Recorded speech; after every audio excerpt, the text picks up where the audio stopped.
Zoom link, or how Nope. do we do this?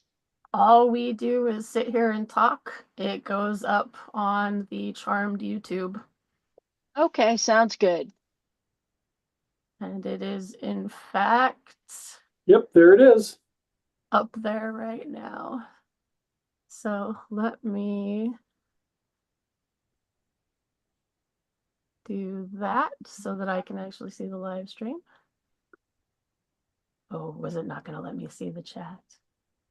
Here we go. I was so proud of myself for thinking I was going to go get my tablet and then I'd be able to see everything. I can't see the chat. Well, there's nothing in the chat yet. Well, yes. But let's see if I can't find. Oh, that's interesting. There we go. Well, there's nothing in the chat yet. Okay. All right. Found it. Cool. So since we don't have people yet, I don't think I can do that. There we go. Just pop on down. Oh, let's do this.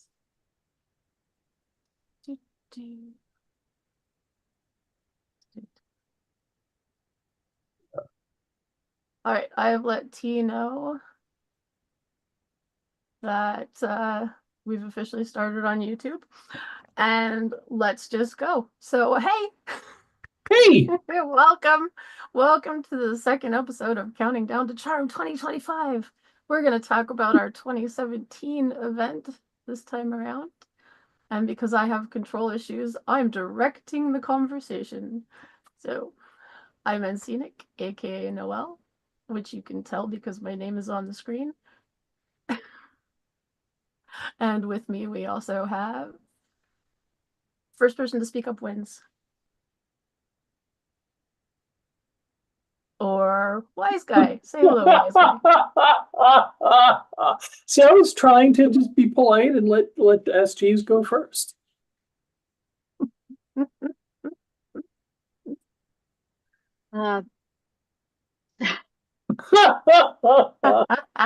Sorry, this I'm is sorry, very I didn't mean to confusing. catch you unawares. If you have the YouTube up, don't watch the YouTube feed because there's a time delay. There is a And it will time delay. screw with Just your discovered brain. that. Yes, Yeah. watch the Zoom part. Yeah, I had to close the YouTube window because that was just too much. Yes, same.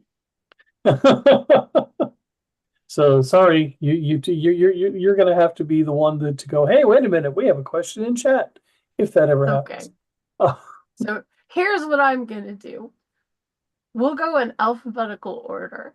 So since we're talking about 2017 this week, we're happy to have AskJeeves with us, who joined the ConCom in 2017 and has been helping coordinate hotel issues and security and operations ever since.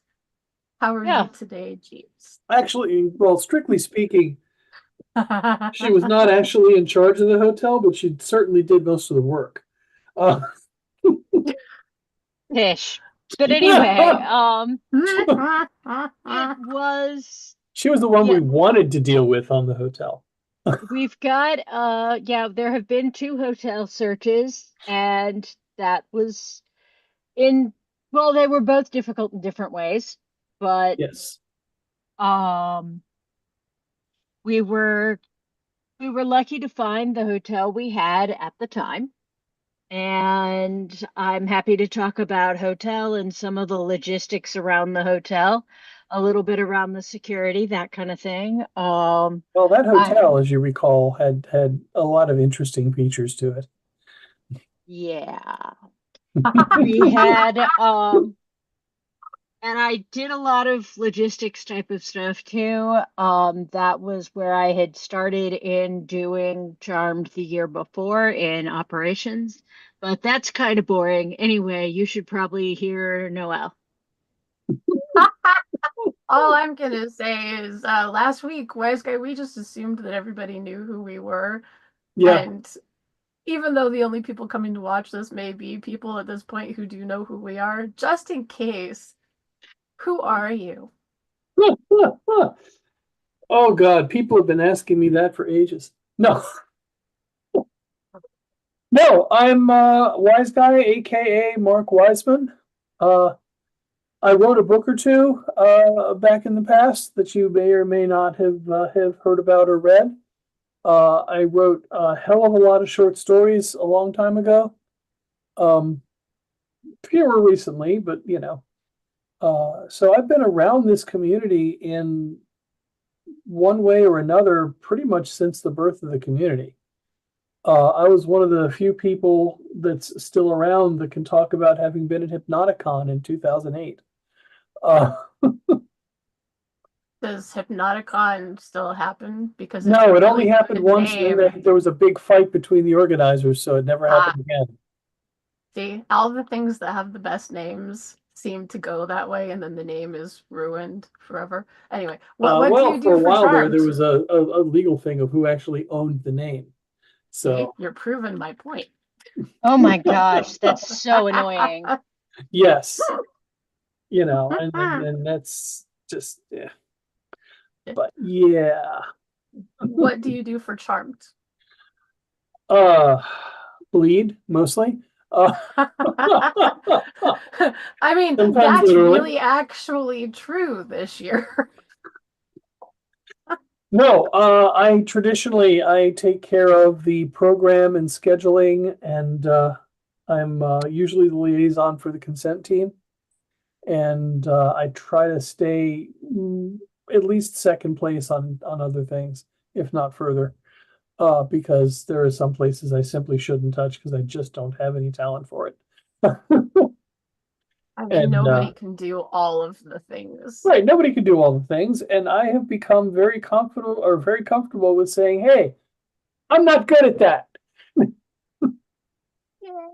So that's one of the things about our team structure that works very well, since there's no one person who's the boss. We all kind of have to work together anyway. And So then to yeah, be I like that. fair, I will say what I do as well, which is Yes. answer questions and coordinate social media and talk people into doing this YouTube thing. Yes. You are the Which, forward-facing personality of Charmed. huzzah, baby. It's all good. It's all great. It's all Yes, fantastic. it's So all last wonderful. week we talked about the first year, the year that we'll say the con survived a less than stellar setting. Yeah. And we left the decrepit husk of a Ramada Inn behind and moved on to, it was a Hilton, wasn't it? Was it a Holiday Hilton? Inn.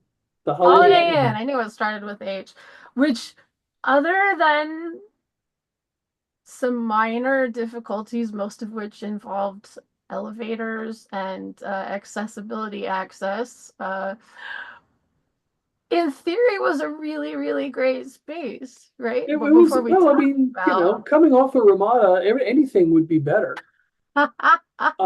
This space, it was interesting because of the whole rotating restaurant that used to be the top 13th floor. yeah, Uh, I'm really, really sad that it didn't, like, that floor didn't rotate any I longer know while we were there, that would have been because it would so have cool. added so much. But yeah, so in that hotel, But I we also remember had, we did not have high ceilings anywhere. yeah, Our highest ceiling was like 9 feet, and that was in the smallest room. So our dungeon at the time, we had to use a larger room with a lower ceiling, and we were actually worried that people would hit the fire like, alarm, or the sensors, the sprinklers, with, when like, they if were they were doing fogging. overhand moves. Yeah, because it was possible. Wow. So we had what, the 11th, the 12th, and the 13th floor, right? And the 13th floor was con space. Yes. Yeah, that sounds right.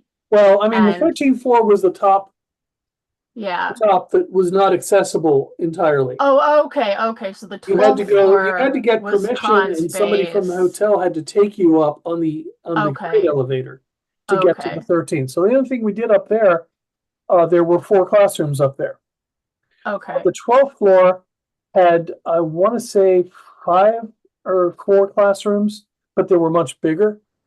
Okay. Um, And then and there was a nice lobby part in the center where we did a lot of the vending and whatnot that yeah, first year. it was Um, really great to have that sort of centralized social space. yes, that was nice. And at that point, there were still few enough people coming that we could gather them all in that space Mhm. before you went into the rooms. So that worked fairly well for things like, opening and closing ceremonies and stuff like that. Yeah. And Um, then the 11th floor, we actually had every room on, and because we had security on it.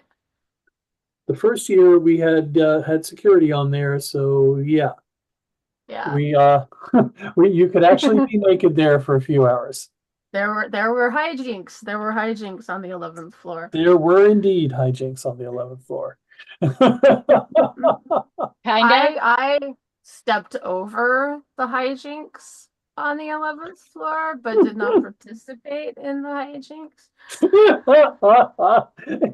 Just like, oh Everyone, God, it's one of those events. I'll just step carefully between the bodies and go on my merry way.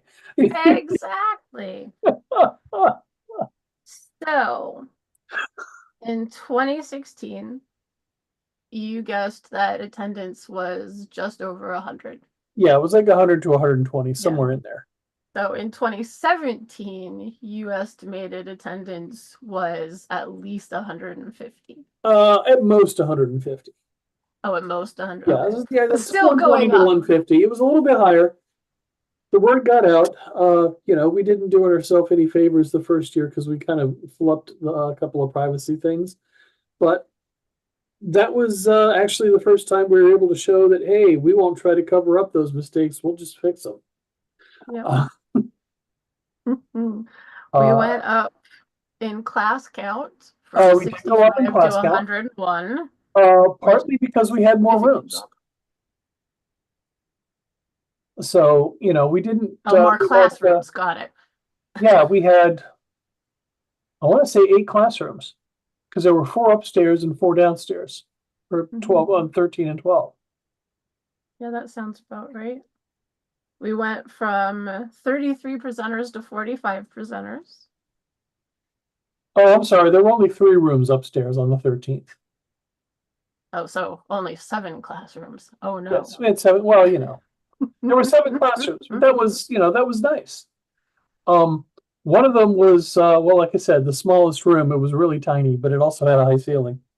Uh, but hey, and of course, these were the classrooms that overlooked Camden Yards and M&T Bank, as it was called back then, Stadium. So lots of interesting scenery and stuff like that. No. But To yeah, refresh. Sorry, go ahead. I was gonna say, yes, we had a lot of classes, especially compared to the year before. It was a lot bigger show. And it's kind of interesting when you look at some of the things we were teaching back then.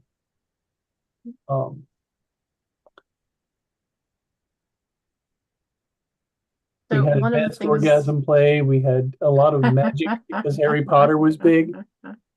We had, yeah.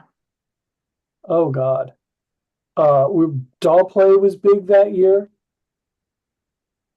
That was the first year we had James Gordon and Rebecca Dahl. We had them for a couple of years, and they were incredible. They would want to teach like 7 and 8 things, and they taught well. So we kind of let them, but we also let them get away with like a 2-hour Barbie class, which feedback on that was maybe a little bit too long. But the people that went to it enjoyed it. We also had the Episcopalian Inn teaching about bimbos, and a lot of people don't know the Episcopalian, but he was actually he was back for a short, I guess you'd call it vacation, from his studies in Germany. So he came back, he taught that one class, and then he went back to Germany. So we didn't really hear from him again. Oh. We tried to have him on an early version of the remote class idea. We had him on, I think it was the following year, doing his bimbo class remotely, and I was in the room providing hands-on. And it sort of worked. It was a valiant attempt. It was, for the time with what technology was available, it was a nice try, but things were a lot better by the time we got around to trying that again. Now, in part, actually not in part, I'm pretty sure completely due to the fact that you had space for it. 2017 was also the year where there were actual evening events. Yes. And the first year that Charmed tried to have a dance. The first year, the first failure. Well, I'm sure that both people who attended had a good time. Is that counting the DJ? Take the fifth on that. Okay. So yeah, to refresh your memory, Jeeves.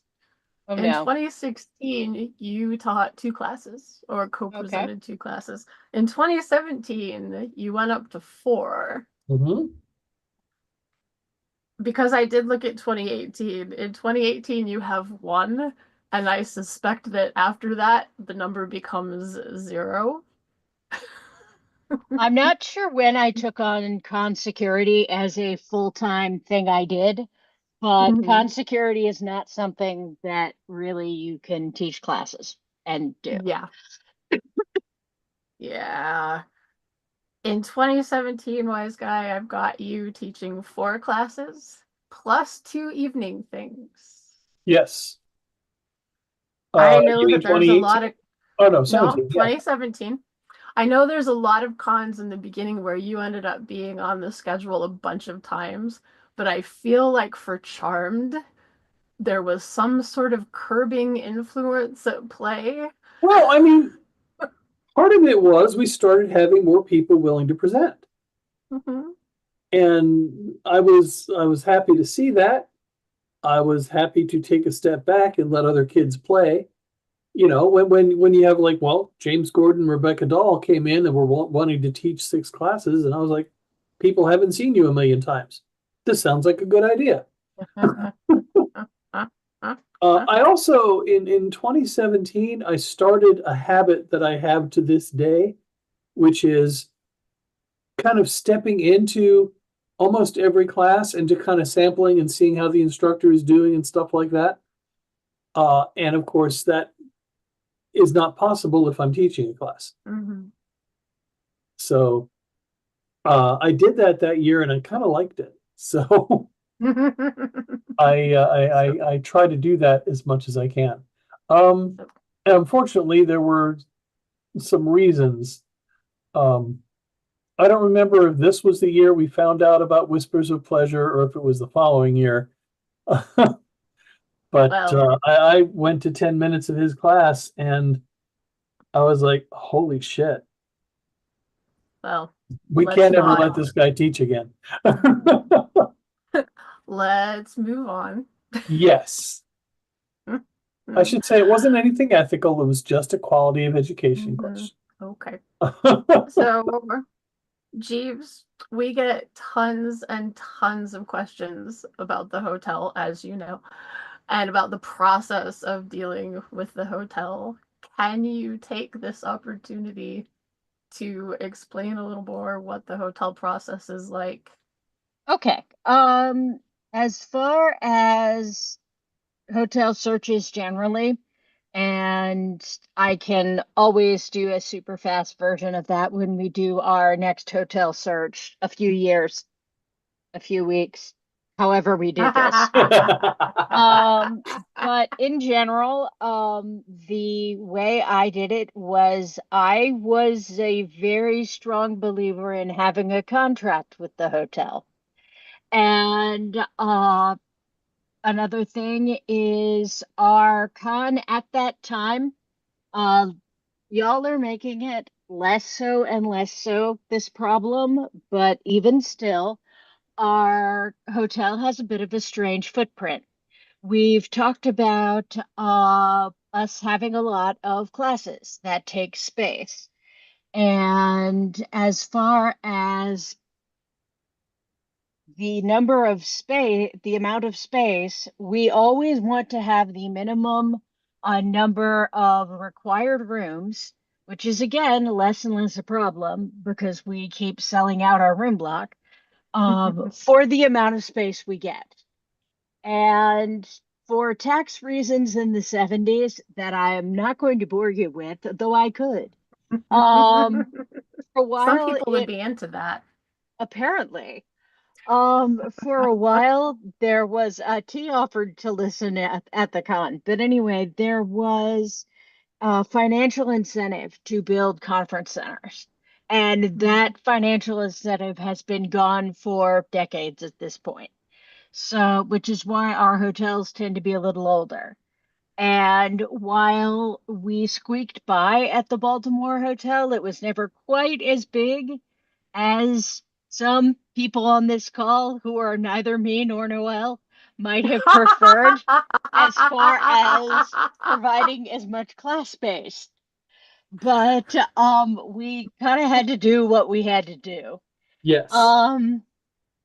And but anyway, I at this point have a spreadsheet of every appropriate hotel in Maryland and Virginia. No, Maryland and DC, because BDSM is illegal in Virginia, so we couldn't have a dungeon. And so if we get chased out of this hotel for whatever reason, y'all might lose your dungeon. If you take nothing from what I have to say today, feel free to take that. But anyway. And that would suck if we lost our dungeon after I spent all that time building furniture for it. And to clarify for anyone who is feeling incipient panic, we are not getting chased out of our hotel. No, we have a nice relationship with our hotel. Let's try to keep it that way. Yes. I feel very good that at this point, our hotel representative has my cell phone number and is very quick to be like, Susan, this is one of your people. You need to pull them back into line rather than, because she knows I would rather pull them back into line. The problem is, anyway, we cannot. Yeah, I mean, let's give credit where it's due. For the most part, with our attendees, we're a pretty good guest. We are a pretty good guest. But we have, occasional problems. And often those problems are from people that are not actually our attendees, but are trying to get into our space. Yeah, I'm working on that. Yeah. But anyway, we are working on providing the best experience for y'all possible. And the issues we had with the prior hotel, which is the hotel we're talking about now, the second of the three we've had, were mostly around the fact that it was falling apart. But at the same time, we had been able to find it. And it had at least an okay number of spaces for people to teach in. And usually they had working elevators. Usually they had working elevators. At least one. At least one. Usually is such a loaded word. The other con that I go to is a larger con. Let me rephrase. The non-HypnoCon that I go to is a much larger con. It's in a much larger hotel. They have, I want to say 6 elevators. It might be 8, but at least 6. And there's always a time in the middle of the night when two of those elevators are not available for a while because they're going through routine daily maintenance. We got to see firsthand with that second hotel what happens when you don't have enough elevators to do routine daily maintenance. Eventually, the elevator forces you to have maintenance. Well, and we were through the course of our time at that hotel, we started getting larger and larger. Yeah. More and more people were making the trip from their rooms up to those top floors, and we were putting a strain on those elevators. Oh yeah, that Because was it's not also like the a casual. hotel. Go ahead. It's not like casual guests just kind of going up and down and then down to the floor. We had people from going all through that tower, all trying to go up to 12, Mhm. and all trying to leave largely at the same time. And yeah, the elevators were just like, That was also the hotel that is the originator of what is now a beloved charmed trope, the don't do hypnosis on the stairs yes, because there rule. was this big, beautiful, long stairway going from 12 to 13. It was the way to go from 12 to 13. Unless you were lucky and they escorted you through the freight elevator. But that meant people were tempted to do things on the stairs because it was a nice big social space, and suddenly that stairway became a whole lot less wide when people were doing that. So AskJeeves had the idea of putting a sign up going, "Hey, please, no hypnosis on the stairs." But we love that we have to say this. Yeah, I mean, we But were very happy to have, I mean, we don't want to bother people who are trancing, but at the same time, we had enough people trancing that we had to bother them. Yay. Yes. And now we will have that sign forever, Probably. regardless of whether there are stairs or not. Well, we still have stairs, so it's just This is not true. as large a staircase. It's not that grand space that just invites you to go sit down. That's true. If people tried to trance on the stairs in the space that we currently have, it would take one person before we had to shovel them out of the way. Yeah. Now we're getting cranky. No trancing on the goddamn ramp. I mean, one of the big differences between Hotel 2 and Hotel 3 is that despite the fact that the railings are not quite as solid as they should be, I think it is more accessible because there is the ramp, and that freight elevator that you keep talking about is the only way that people who could not use stairs had of accessing that Yes, space. that was it. And the hotel thinks of that as being accessible, and anybody sane thinks of that as being super friggin' inconvenient and inaccessible. And I'm glad we don't have to deal with that anymore. It would have been much better if people were able to walk up to the freight elevator and just call it and go.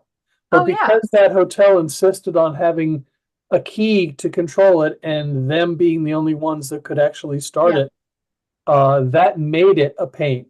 And that probably, if we were in a legal realm, would be the reason why it would not get by ADA.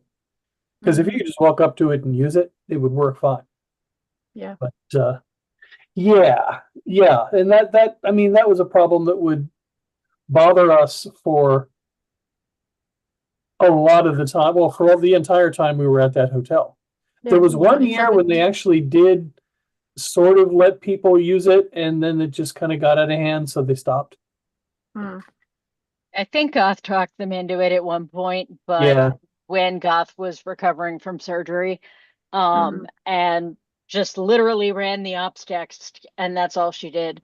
Another thing that we did specifically at the ops desk that I really liked was I have a Japanese tea machine that is a MagFest thing, but we have it because lots of people who have done important stuff at MagFest own these. And I would bring the MagFest tea machine, the tea machine. I'd just borrow it. It technically belongs to my wife, but I'd borrow it, and I'd have a whole lot of teas laid out, and I'd have everything you need for the nicest cup of tea. And then part of it was, again, this was before security really came up all that much. So Yeah. I would be sitting in ops, and if somebody, somebody looked lost or something, I'd just be like, hey, you want a cup of tea? And people could just sit down and have a cup of tea. And I'd be like, so how's your con going? And I would try to find out all the little things that were problems that I could jump on during the con and actually try to fix things during the con. In general, there's a limited amount we can do during the con to solve problems. But when the con was really small, we were able to, and I was at least able to get feedback for next year. Every year we are keeping feedback for the next year. Mhm. For things like, hey, we have started to sell out the room block crazy early. We're going to try to figure out a way to either forewarn people or work on this or something like that um, for next year. Yes. And so I would at the very least be able to get that figured out. So that was, I found the Japanese tea machine actually really helpful because people would sit there for 10 minutes and Yeah. talk to me. And if they never saw me again, fine. And then Yes. um, I would still learn things that were helpful. And also, someone who ran a different con that I considered inferior at one point sneered at my tea machine and couldn't understand why I would possibly do such a thing. And I think that's funny. Anyway, If we And could then I have turned the around and tea bought the same tea machine machine for now, myself. yeah. If we were allowed to have that now, it would be very, very popular. Yes. Unfortunately, the Yeah. current hotel is a bit more tetchy about bringing in outside food and beverage. and I didn't have time to properly give attention to the class runners last year. Security kept me so busy. I Yeah. have an assistant this year, but still, I would not have time to do it properly.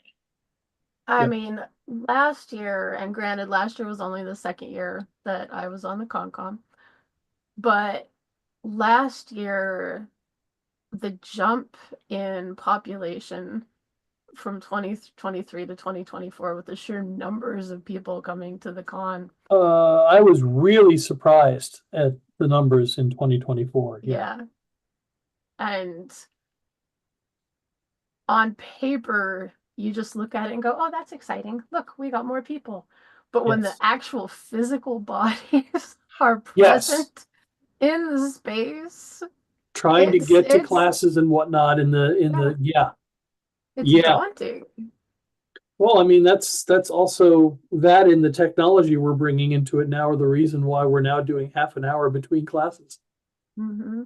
Yeah, you heard it here first, kids. Half an hour between classes. You'll have time to Yeah. have a snack and a beverage and a bathroom break. Not And check out all all the your tech. same time, please. And hang out with your friends in the hallways. Yes, which will, of course, Quietly. reduce traffic flow even further. But But the important thing is that people will have time to yes, you have more time to negotiate exist in around all between those the little things. classes. Yeah. So as we're wrapping up a little bit, I want to ask you, wise guy, for the benefit of for the kids at home, can you talk a little bit more about why it is you've actually given real blood for the con this year? I have given real blood for the con this year because after all these years of the old vendor that we were dealing with to borrow dungeon equipment, being unresponsive and not calling us back and waiting until 10 minutes after the last minute to get back to us. We said F it last year, and this year we have our own dungeon equipment, and it's been made in my workshop. So, yes, I left a little bit of my DNA in a couple of those pieces. Have fun thinking about that while you play, kids. Well, I mean, Everything has it'll been be hidden. sanitized. It's underneath wood finish now, so it's not like it's dirty. There's a little And bit of wise guy in this one. you didn't completely chop off your fingers. No, I only cut halfway through my thumb. And it's better now. I just have an area that I can't feel anything in. Yeah. So what kind of things did you build? What are we gonna have? So, I built 6 things. I built 2 St. Andrew's crosses. As I say, Lynx was actually a large part of this too. And Lynx has a friend, Mike, who did the upholstery for us. So it was kind of a group effort. But we started out with 2 St. Andrew's crosses. One of them is dark brown and one of them is light. Just because the varieties of wood that I could get were like that. So, okay. And not to hide the blood stains at all. No, especially the white, because it doesn't hide the blood stains. No, I had to sand like hell to get blood stains out of the white one.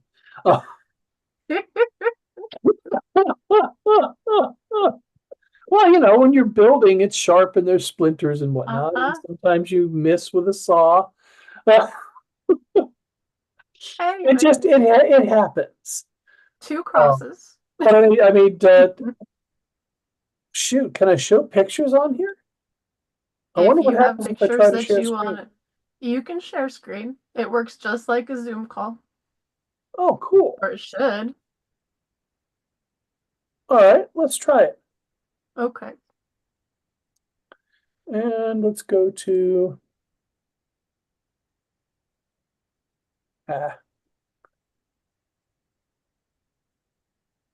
home data. You can see that I had this all planned out very well. Dungeon. Okay. So what we're actually seeing is just there we go. Yes, I know, because I was doing it all on the screen that was not in view. Got it. Because that seemed like a better. There we go. So this is one of them. Now this isn't quite finished. This now has hard points on both the upper arms and the lower arms. And the middle, which is here, is bare, is now covered nicely in black upholstery. Okay. So it'll be nice and comfortable to get up on and get tortured. Parts of you will be comfortable. Yes. And then the other one, if you like it on the dark side,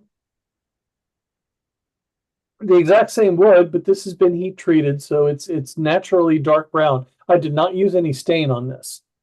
Okay. And again, this one has hard points now all up and down and black upholstery in the middle. I didn't put them back together again just to take a photo. Okay. Is what it comes down to. Then after those were done, we worked on spanking benches. So one of them, come on, where did it go?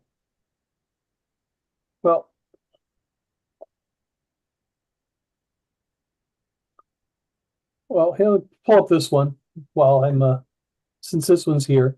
This is one of the spanking benches I put, here we go.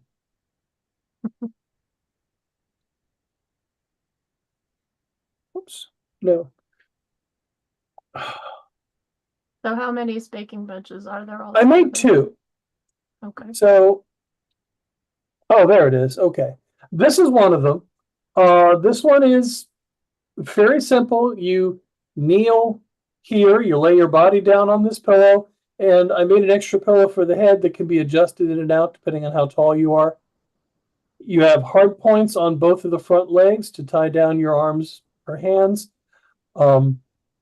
This knocks down. So do the crosses. The crosses break down into pieces that are under 5 feet long. So it can be transported easily. This knocks down into 1, 2, 3, 4.5 pieces, and folds and is easy to store flat. Then this one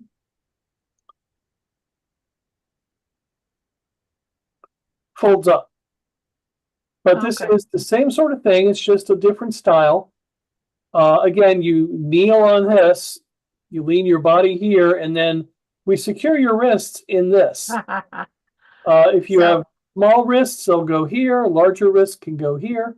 This can be adjusted up and down so that it matches. And you are then held fairly secure. That one looks just a little bit more torture-y than It the first does. one. It does. The first one is less torture-y, but or at least it looks less torture-y. I'm not sure that it actually is, because once you get tied in there, you're tied in tight. Yeah. And you're not going anywhere. Then, especially after doing this, we had this idea that wouldn't it be really neat if we made a pillory? So I did this. I'm going to call that right now as the most popular thing. It's certainly something that you don't see very much. But you know, the idea is you can have your head and your wrist caught in this part. This is adjustable up and down. So even if you want to, you know, if you want to confine somebody who's in a wheelchair, you can still move this down and have them, or you can have them stick their ankles in here. This moves up. So there's a great deal of flexibility. It's just a matter of these pins locking it in. And these are all really heavy, solid things. These are solid things. Yeah. This in particular, this is one solid piece of cherry going from top to bottom, and then you know the feet and the support stabilizers. And this is a good inch. This is a couple inches thick. This is an inch thick. So yeah, these are substantial pieces. And with this one, if you're friendly, you can actually have two people in there at once. You know, adjust this one, lock somebody in that, have this one, somebody standing up gets locked into that. And we can dismantle it so that you don't hurt yourself transporting it. Yes, well, again, when you unlatch these and slide them out, these two poles are solitary. Yeah. So it basically 2, 4, 5, 6 pieces. That's the entire thing. Okay. So very easy to transport. And then the pièce de résistance, the one we've all been waiting for, the doll box. The doll box. That's what we called it the whole time I was building it. This also, believe it or not, comes apart into 5 pieces. Okay, plus the shower curtain. Well, yeah. And 3 out of the 4 sides, is that plexi? That is 1/8-inch plexiglass, so it's very lightweight. And it's a hell of a lot more abuse resistant than glass would be. And less dangerous if you do break it than glass would be. But you know, it's in there, it's held in there with hardware, so if something does happen to it, we can order a replacement panel. It's not that hard. But this is on a solid foundation. The 4 individual panels are kind of wobbly when they're by themselves. But as soon as you lock them together with these fasteners you can't actually see the fasteners, they become incredibly rigid. Okay. And then when we set it down on the base, I have a couple of latches to hold the base up to it. So then you can actually pick it up and move it once it's assembled. I wouldn't want to move it down a hallway that way. Yeah, but across the room. But across the room, or adjust the position 5 feet over this way or something, will be fine. And then go ahead. And then when we're done with it at the end of the con, it's just you take a big plastic mallet and it pounds apart. The pieces fold flat and we can go stick it in whatever vehicle to take it to wherever it's going to live. Oh, we know where it's going to live. It's going to live in the dimension that we like to call your basement. Most likely. So now we also have a circular revolving platform, right? That's Yes. going to fit inside that, so people can be on display inside the doll box from Yep, and every they can get direction if 360 they want. views. Mm-hmm. Yes, and the cord for that will just go right out the back. Excellent. Excellent. So that's what everyone has to look forward to. I'm pretty sure that Lynx has a couple of other things in mind, and we'll She find does. out what those are. We Between also now and are con. seriously looking at making a few paddles because I've got leftover wood. Why not? Well, so we'll probably make some paddles, and Would you consider making one for the volunteer raffle? absolutely, absolutely. What makes you think I wasn't? I hadn't asked you, so. Oh, no. We're also talking about making a special Charm 10th anniversary logo paddle.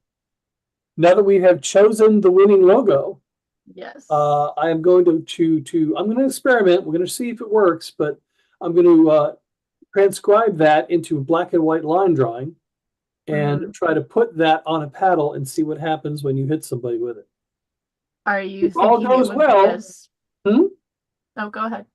If all goes well, we'll be able to hit somebody with the paddle and leave a nice little Charm 10th anniversary imprint. That's what I was going to ask. So, and of course, Okay. that's something that might very well end up in the volunteer raffle. The paddle, not the imprint. That's a whole different Yes. kind of No, raffle. the imprint would have to be temporary. At least I hope Yes. so. I mean, carefully negotiated. No, we're not No, going to no, go no, there no. on YouTube. Okay, so thank you for being here to talk about Charmed 2017. Thank you, people, for watching us talk about Charmed 2017. Next weekend, we'll talk about Charmed 2018, and who knows what other mysteries about the running of Charmed you will discover if you tune in. Did anybody have anything else they'd like to say before I stop the live stream? Going once? Looking forward to next week. Going twice? Hasta la